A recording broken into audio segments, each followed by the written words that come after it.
কিন্তু আকাশ ভাইয়ের ছেলে রেজাউল করিম সে অনেক ত্যাগ স্বীকার করেছে। আজকে সে ত্যাগ স্বীকার কারণে এলাকার প্রতিষ্ঠানে এলাকার সন্তান হয়ে সে আজকে কোরআনের হাফেজ।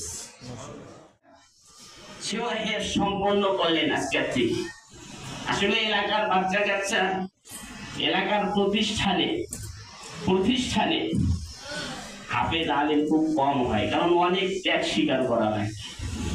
কারণ যারা বাহির থেকে আসছে তারা 24 ঘন্টায় এখানে থাকে, আর যারা এলাকার সুযোগ পাইলেই তাদের ফিকির হচ্ছে বাড়িতে যাওয়া, সুযোগ পাইলেই বাড়িতে যায়। আজকে অমুকের বিয়া, কালকে মামাতো ভাইয়ের বিয়া, এরপরে খালাতো বোনের বিয়া, এই বিয়া সেই বিয়া, এই অনুষ্ঠান সেই অনুষ্ঠান। অনেক অভিভাবকরা আছে বোঝে না, আজকে ছুটি যদি না দেওয়া হয় উল্টা উস্তাদের ওপর কি মন খারাপ করে। এই জন্য এলাকার বাচ্চা কাচ্চার এই অনুপস্থিতির সংখ্যা বেশি। এই জন্য অনেক লম্বা সময় লাগে, অনেক বাচ্চা কাচ্চা হয় না, কেটে যায়। তার কারণ কি? সবসময় বাড়ির সাথে সম্পর্ক, সবসময় বাড়ির সঙ্গে সম্পর্ক। কিন্তু আকাশ ভাইয়ের ছেলে রেজাউল করিম সে অনেক ত্যাগ স্বীকার করেছে। আজকে সে ত্যাগ স্বীকার কারণে এলাকার প্রতিষ্ঠানে এলাকার সন্তান হয়ে সে আজকে কোরআনের হাফেজ। সে আজকে কোরআনের হাফেজ।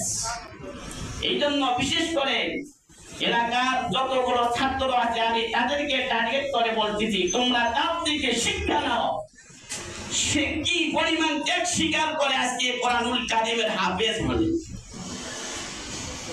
সম্মানিত হাজিরিন, এরপরে আমাদের কিশোরগঞ্জ থেকে এক ছাত্র সে আজকে সম্পূর্ণ করলেন, তার নাম হচ্ছে মোসাব্বিরুল ইসলাম।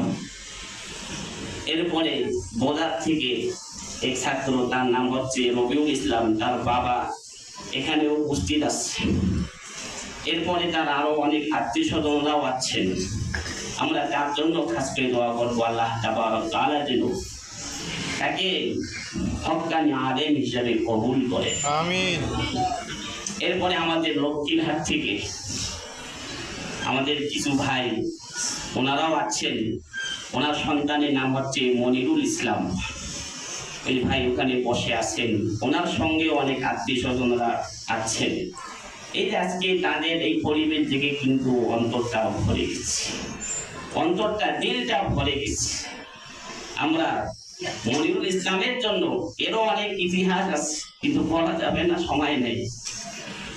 কারণ তার পিছনে তার বাবা মা, এরপরে ওস্তাদদের অনেক মেহনত আছে, অনেক মেহনত আছে।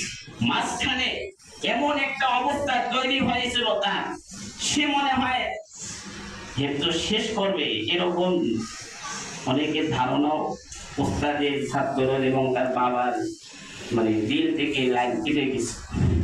কিন্তু আল্লাহ তাবারক ওয়া তাআলা কবুল করেছেন, যে কোনো ওসিলায়, যে কোনো মাধ্যমে আল্লাহ তাবারক ওয়া তাআলা তাকে হেফজ সম্পূর্ণ করার তৌফিক দান। আমরা এই জন্য তার জন্য দোয়া করি। আল্লাহ তাবারক ওয়া তাআলা আমাদের সবাইকে আমরা সবাই তাদের জন্য খাস করে দোয়া করব। আল্লাহ তাআলা যেন তারা সঠিকভাবে যেন আবারও হেফজ শুনানি যেতে পারে, এরপরে যেন কিতাবখানায় যে মানসম্মত আলেম হতে পারে। আমরা সকলেই খাস করে দোয়া করব।